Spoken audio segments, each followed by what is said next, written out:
votre terme à vous, le génocide est votre terme à vous qui n'a pas été reconnu. Je ne vais pas me faire je ne vais pas me faire avoir. Par contre, à un an... Ruiner leur pays le rendra invivable par la suite. Unlivable afterwards. Après 3 mois de service, le soldat Green a quitté les combats.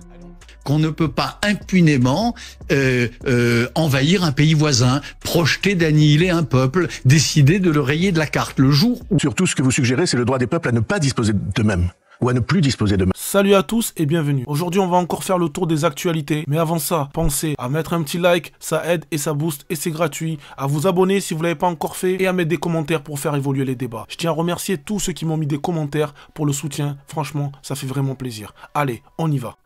La première actu, elle nous vient de l'ambassadeur Abdelkarim. Et franchement, elle est vraiment horrible.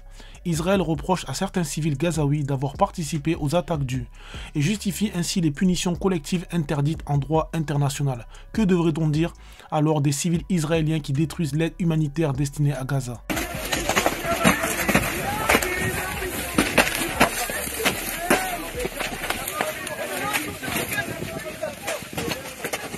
Cette actu, elle nous vient de brèves de presse. Le patron des services de renseignement intérieur du contre-espionnage français sous Nicolas Sarkozy vient d'être condamné à 4 ans de prison, dont 2 fermes à domicile sous bracelet à 200 000 € d'amende.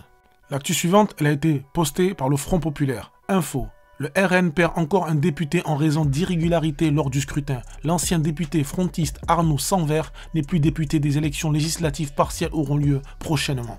L'actu suivante, elle a été postée par Aurélien Taché. On ne vous entend pas sur la Palestine ou la guerre au Congo, mais vous allez nous expliquer que maintenant il va falloir repousser l'âge de la retraite ou ne plus rembourser les médicaments pour armer la France. Chers compatriotes, ne vous faites pas avoir. Qu'on soit clair, il y a des menaces partout dans le monde. Moi, je ne cesse de me battre pour, par exemple, dénoncer le génocide palestinien, pour dénoncer la guerre au Congo où 100 millions de personnes qui parlent le français sont absolument abandonnées face à Paul Kagame, chef d'État du Rwanda, ami d'Emmanuel Macron. Ne commencez pas comme ça, parce que sinon, le génocide est votre terme à vous qui n'a pas été reconnu. Je ne vais pas me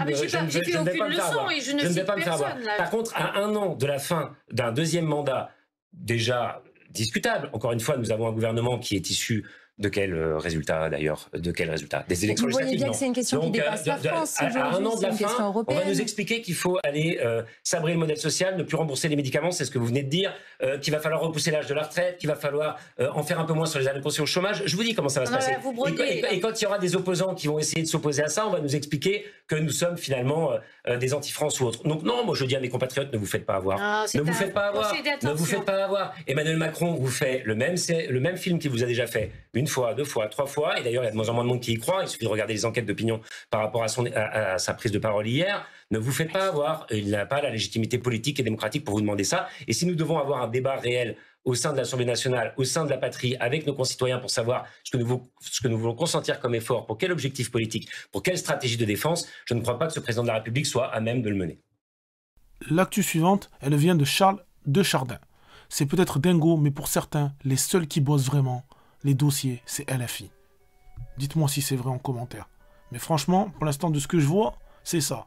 Sachant que je vote pas en plus. Manifestement, on ne vit pas dans le même monde. Madame la ministre, les alertes et mobilisations en faveur de l'école publique émancipatrice se multiplient de la part des élus, de la part des parents d'élèves, de la part des personnels, parce que la situation s'aggrave partout.